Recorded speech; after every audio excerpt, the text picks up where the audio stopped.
we're going to go deep into the key of time. In the Emerald Tablets, you have these different chapters. And what I did was in the Emerald Tablets of Thoth, I took those chapters and I broke them down into a compendium in my book where I break down all the secreted knowledge and information from the tablets themselves. Who was the author of the tablets? The author was Thoth, the Atlantean priest king. That's what he called himself. That's what the people also called him, pyramid priests of old. He was known throughout Africa as Thoth, Tahuti, Jehuti. He had many, many names throughout Africa. Out into Europe, he was known as Hermes, Thor, Odin. Into Mesoamerica, be the North and South Americas, part of North America and most of the South Americas, he was known as Kukulkan. He was known as Lord Pakal, Viracocha, a person that had many, many names. He was Quetzalcoatl, right down in the Chichen Itza in the Yucatan Peninsula, all the same person. To the Chinese, he was Wang Di. To the Australians, he was Thoth Amabi. We're talking about the same person over and over again. So tonight, we're going to be reading from my book, Compendium of the Emerald Tablets.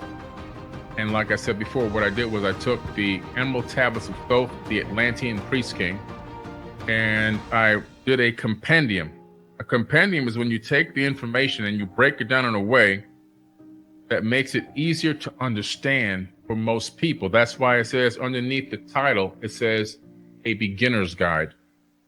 And so I took the secreted knowledge and I basically showed you where the spiritual knowledge was, message in the spirituality, the technology, and similar technology we have today. I listed in there as well, so you can see the comparison between the two and see that we're talking technological advancement, technological use, technological applications. And then I also show you, the aspect of the tablets, which is how to become a person that is literally becoming born again. In other words, by seeking the light and rising to a higher level of consciousness so that you can look back on your previous self and realize that you've been born again out of that previous self and risen to a higher level. All right, so I'm going to go to the key of time without further ado. Emerald Tablet number 10. So I'm reading from Emerald Tablet number 10, all right? And this is chapter 12 of my book, Compendium of the Emerald Tablet. Let's kind of go through this together.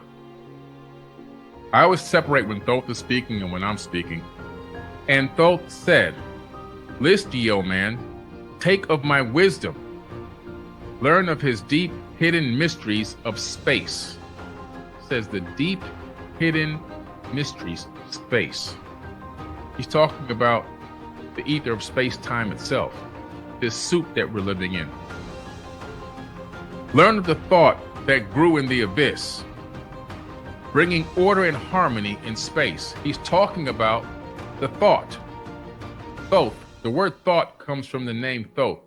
That's how we originated the name. But what he's talking about, thought that grew in the abyss, talking about out of nothing came a thought.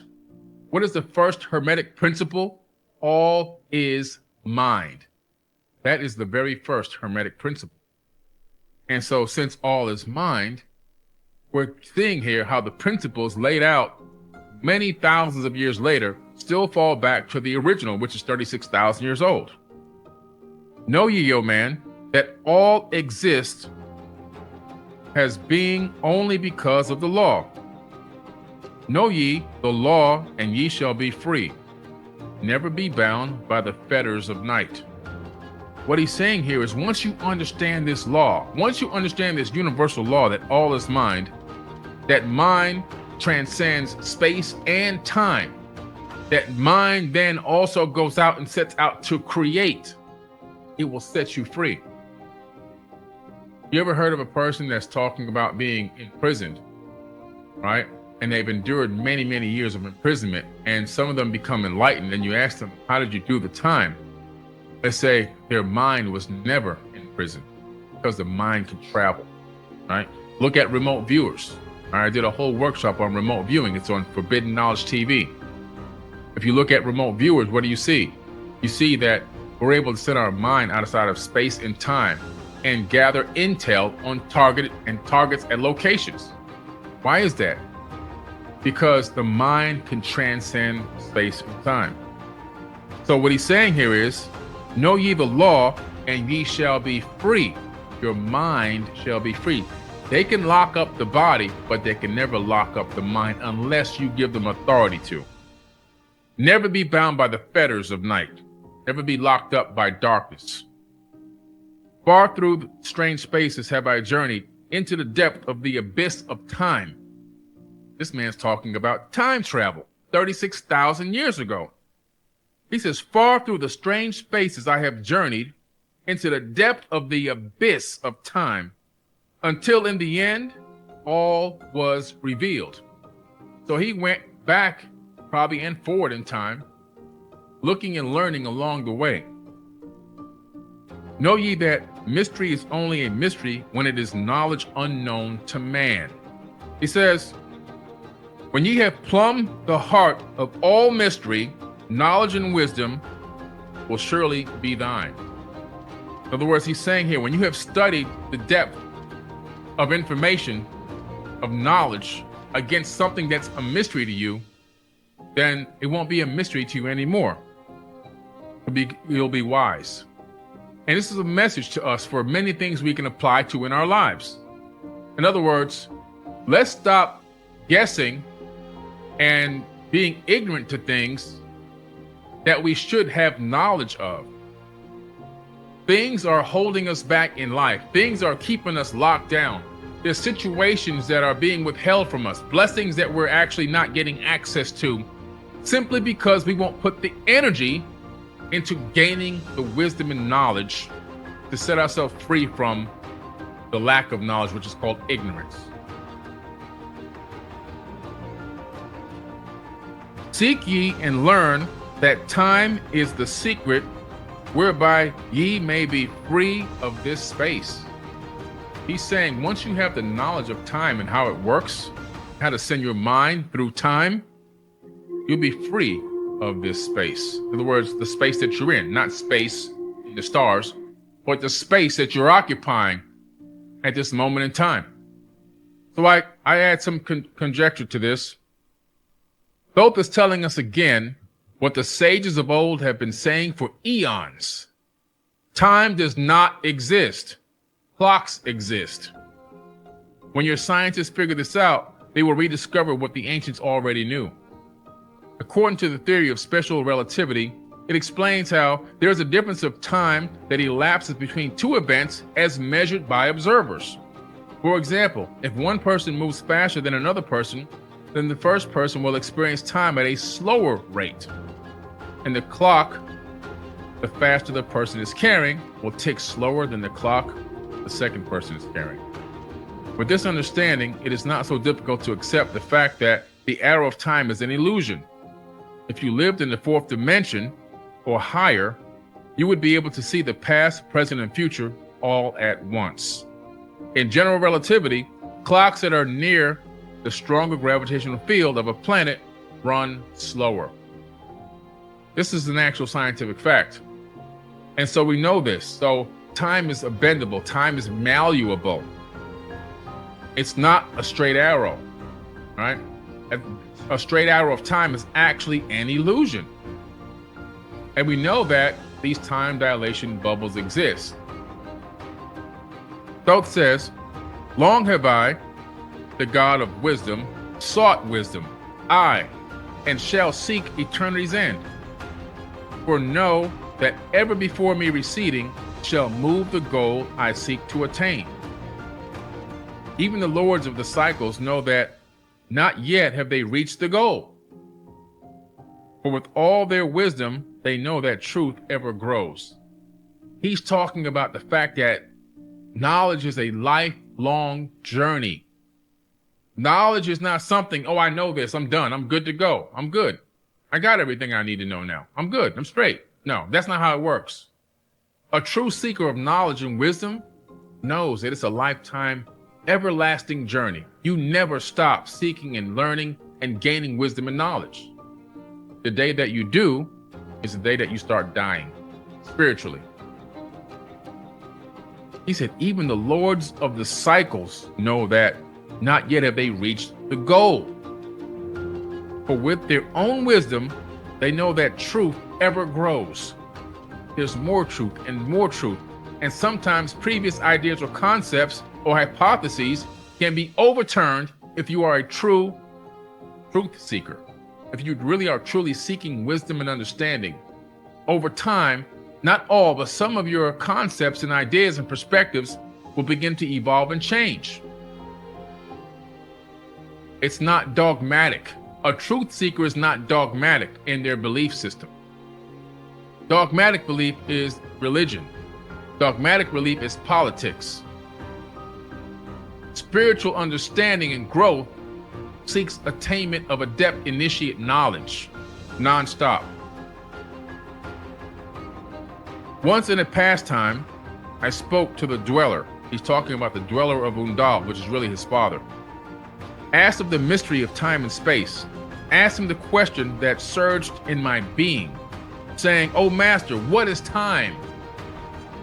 Then he spoke to me, he the master.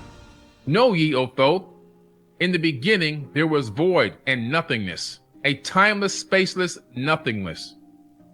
And into the nothingness came a thought, purposeful, all-pervading, and it filled the void. There existed no matter, only force of movement, a vortex. We're talking about a torus energy field, or vibration. Vibration. What is a vibration? Cymatics. In the beginning was the word, and the word was what? Vibration, frequency, cymatics, sound. Of the purposeful thought that filled the void. A purposeful thought. When we look at the double slit experiment, and we see that when particles are shot, microscopic particles like electrons or photons are shot through a tiny little slit, when they hit the back wall of that experiment, they create a wave pattern until we put an eyeball down there, a little looking glass or a camera to see what's going on. Then the electrons convert from becoming a wave into a particle and leave a digital print on the back of that experiment wall. Why is that? Because electrons make a conscious decision to collapse into digital matter based on conscious observation. This existed since the beginning of what we call time in this universe. The thought went out, conscious thought from the universal consciousness, God, whatever you want to call it. That thought then, if you really research string theory, began to vibrate these microscopic subatomic strings, which began to vibrate cymatic frequencies that emanated this universe into existence. The universe exists, according to quantum physics, as waves of potential until consciousness interacts with those waves and collapses it into what we call solid matter. We know that solid matter is actually an illusion. Distance is an illusion. Locality is also an illusion.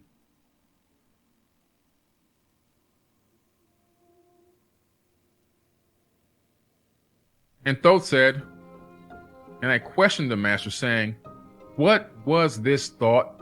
Was it eternal? And answered me the dweller, saying, in the beginning there was eternal thought, and for thought to be eternal, time must exist. So they had to inject time into a scenario in order to emphasize the fact that the thought was eternal. So into all-pervading thought grew the law of time. Time, which exists through all space, floating in a smooth rhythmic movement that is eternally in a state of fixation. Time changes not, but all things change in time.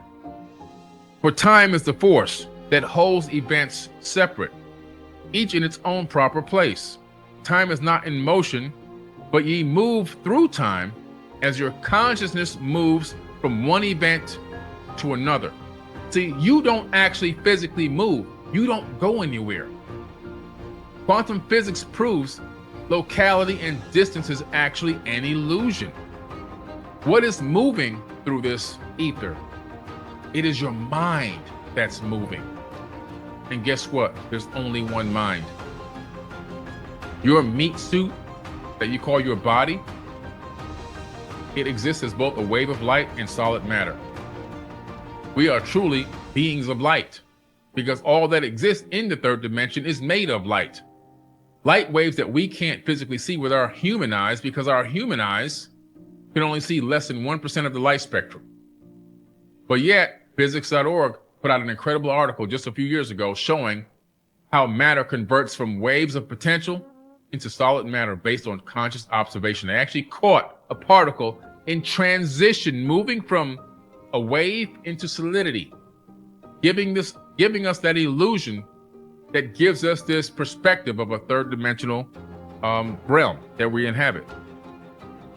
It's kind of hard to wrap your mind around the fact that the only thing that exists here is consciousness. But as you heard me say before, if you look at the as above, so below from the Hermetic principles, you'll realize what I'm telling you is a fact. If you see your mind in your head, your brain inside of your skull, so to speak, and then magnify that from the micro to the macro, and then take it on as a universal consciousness. What's going on? What is a universe on a massive scale doing, right? If you look at your brain inside of your skull, locked in complete darkness, it doesn't know what's going on outside of itself. It has no clue. But your brain has what? Friends, hearing, sight, smelling, seeing, taste, touch, and everything else, all your senses. So your brain says to the sensory perception friends, hey guys, go out there and collect some data. Let me know what's going on. So the friends go out. They themselves don't know what they're collecting. Eyes go out and pick up photons, right? The fingers go out and touch things. The tongue tastes things. The nose smells things. The ears are hearing. They don't know what they're collecting. They're collecting data, raw data that they themselves cannot decipher. They transmit that information or that data to the brain, and then the brain sorts it all out and says, oh, this is what's going on out there. And then you navigate through this holographic matrix based on a holographic projection from your consciousness. The only thing that's moving here is your mind, not you. That's it. And there's only one. Everything is conscious. Because why? All atoms are conscious because the electrons that orbit the atoms are conscious because they can make conscious decisions based on observation and conscious thought. So he says here, time is not in motion, but ye move through time as your consciousness moves from one event to another. I, by time, yet exist. All in all, an eternal one existence. Eternal one, O-N-E, caps. They put all caps. O-N-E, we are all one. Know ye that even in the time ye are separate, ye are still one in all times existent. What Thoth is saying here, that even though we look to be separate individuals and our minds seem to be separate minds, completely detached from one another, he's saying, no, ye are still all one with a capital O-N-E. In all times existent. Pretty interesting. Took a reference here from In Search of Miraculous by PhD Opensky. George Gurdjieff claimed man lives in life in sleep, and in sleep he dies. In other words, he was saying that people cannot perceive reality in their current states because they do not possess a unified consciousness, but rather live in a state of hypnotic waking sleep. Gurdjieff claims was that humans live in a waking dream and only a dream that they are awake. This state of waking sleep is also called relative consciousness. It is the level of consciousness that ordinary humans are born into. They live their lives and then die in, never waking into one or more objective states of full awareness, because most humans are walking around in a state of waking sleep. They are never able to know who they truly are, and therefore they remain unaware of their true motivations and the causal forces which motivate them in their daily choices and activities. In conclusion, when humans cannot determine their true motivations and remain unaware, they lie to themselves, and thus their entire lives are lies.